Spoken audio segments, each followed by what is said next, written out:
YouTubers? What's up? It's DJ Lennon.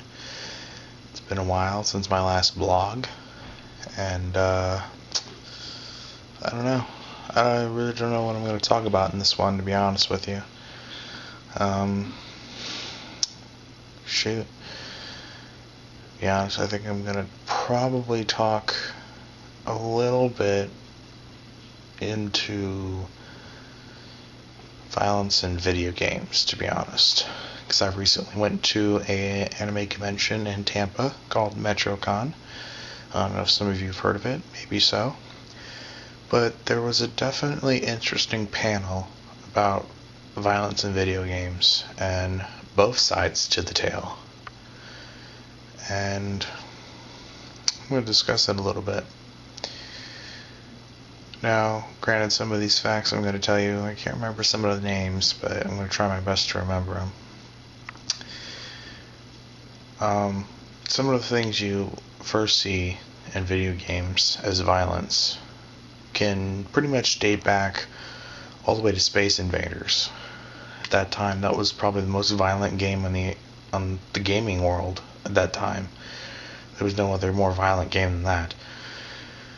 Other than that, there was one game that had come out that was for arcades only. It was an arcade console game, and it was made after the Sylvester Stallone movie.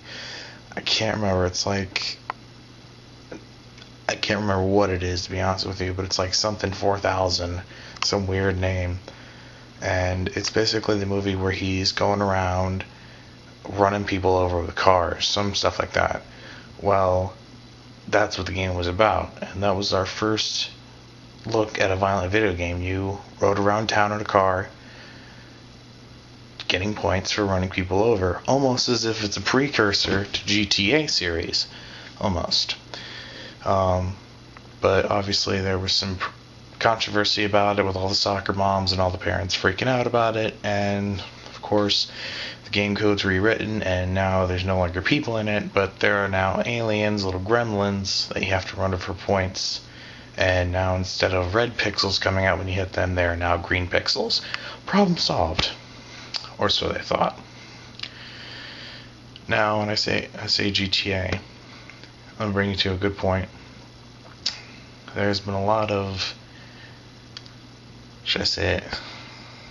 Well, there's been a lot of controversy around it, starting from the first game. Go around killing people, running them over with cars, stealing cars, purchasing hooker services, and then later killing them to get your money back. It's there. It's very real. It's very violent, and it's very graphic. I don't think this is Rockstar's fault, to be honest with you, of making this game.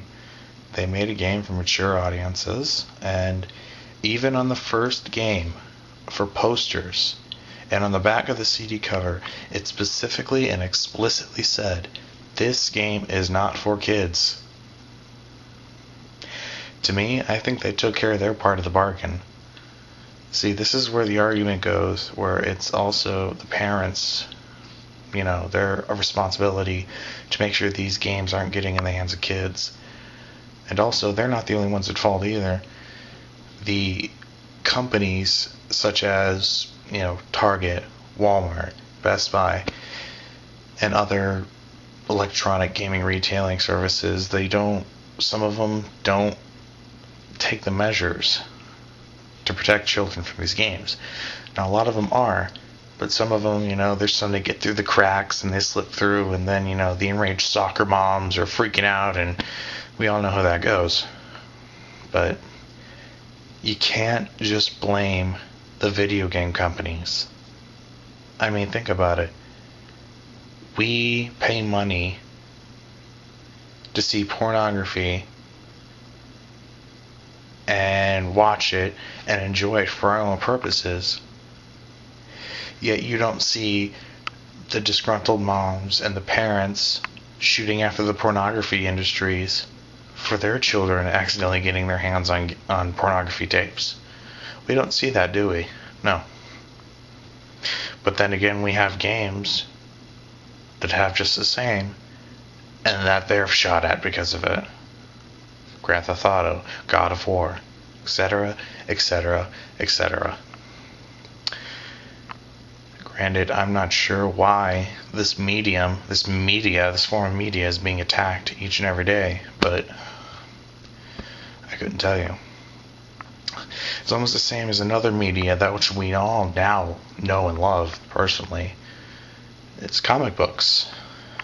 Back in the 1920s and 30s, comic books were first introduced into the market. They were introduced as a new form of media. Very scrutinized, especially when you started seeing more violent, graphic, sexually explicit comic books showing more adult themes and kids getting their hands on them.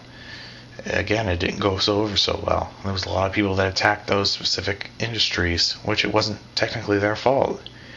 They're just trying to expand their market, such as video game industries are.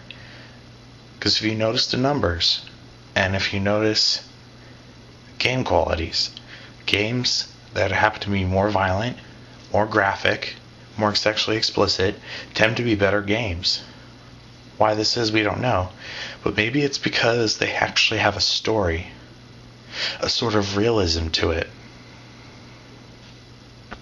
I don't know. But for some reason, these parents just can't see through it.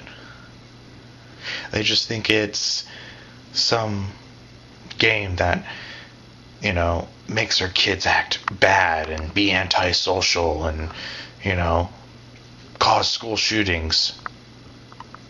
No. I'm sorry, but I played Grand Theft Auto. I played Resident Evil as my first game when I was 9 years old. And I loved violent games as a little kid. And I still play violent games to this day. I play Halo 3, I play Call of Duty 4, I play Metal Gear Solid, I play Resident Evil still. I play all these violent games. I play God of War. Grand Theft Auto, if I've already named it, I'm sorry. But still. And did I shoot up a school? Did I freak out and kill my parents? Did I freak out and kill some kid? Did I turn out antisocial? No. If anything, I'm known at my school for being the most social kid there. But somehow, these mothers and fathers and parents and lawyers such as Jack Thompson claim that video games make kids violent and antisocial. I'm sorry, they don't. If anything, things that are responsible for making kids violent and antisocial are the kids that outcast them for their own faults. Look at the kids from Columbine. The number one reason they decided to do what they do is because they were constantly picked on, tortured, treated horribly every single day of their high school lives. I'm sorry, but if I was in that situation where I felt like I couldn't get out, and the teachers wouldn't listen, and the counselors wouldn't listen, I can understand why they wanted people to listen by the sound of a gunshot. And they got what they wanted. Unfortunately, it was very unfortunate that came to this, but unfortunately got the wrong attention. Well, I think that's about it. That's all I have to talk about. Most of my information that I achieved from at MetroCon was a man by the name of Mr. Babone. Sorry, I couldn't remember your first name if you're watching this now. But he was a panel speaker there. He was very informative. He taught me a lot about the information which I spoke about today. If any of you have any questions about what I've learned, any questions about this video, don't be afraid to comment. Shoot me an email, whatever. But until then, YouTubers, I know this isn't the topic I was going to talk about, like I said in my previous video game blog, but I'm going to try and stick to it this time. I can't remember what it was, but oh well. I think it was voice actors in anime. I think I'm going to do that now. But until next time, YouTubers, I'll see you all later. And my next video will be about voice actors and different animes and whatnot. And I'll tell you about my experiences with a couple voice actors that I met at MetroCon, as a matter of fact. So, until next time, YouTubers, catch you later.